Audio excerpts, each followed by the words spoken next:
All right, here's today's project.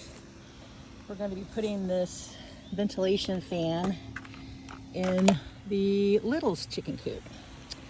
So I have one installed in the big girl's coop, but I don't know that I love it. It's supposed to blow in and out, so intake and outtake.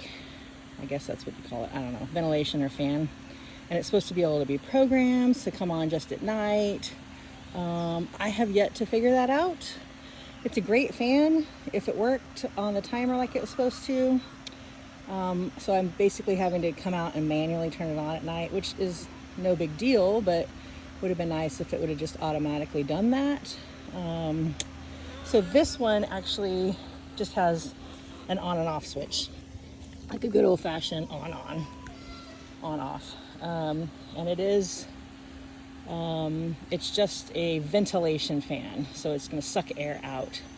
And so I'm going to put it on this side of the coop because there's two big windows on this side, and then, oh, I can hear Rebel practice crowing. And then, so it'll be there. They perch here, but the protected fan part's going to be there. So, and my thought is that it's going to pull air across the coop or the roost for them and keep them cool.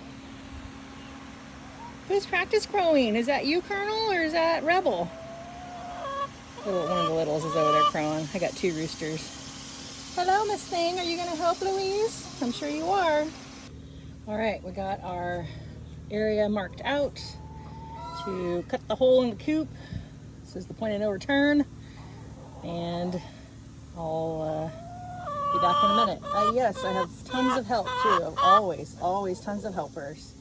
Thank you.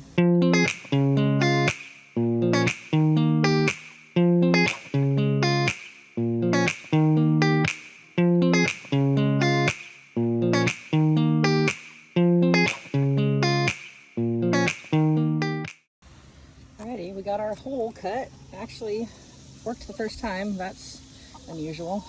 Usually have to cut things a few more times. So now we're going to install the fan in there. And so you take this cover off, and then you can drill the holes in and then put the cover back on. So we're going to do that next. Alrighty. Well, that was actually extremely easy. Only took me maybe 15 minutes. Got the ventilation fan. It's the battery backup to the solar panel so that I can run it at night. It's gonna draw air from the windows across the roosts and out. So yeah, you can definitely tell there's more airflow in here. So that's nice. Alrighty, that was easy.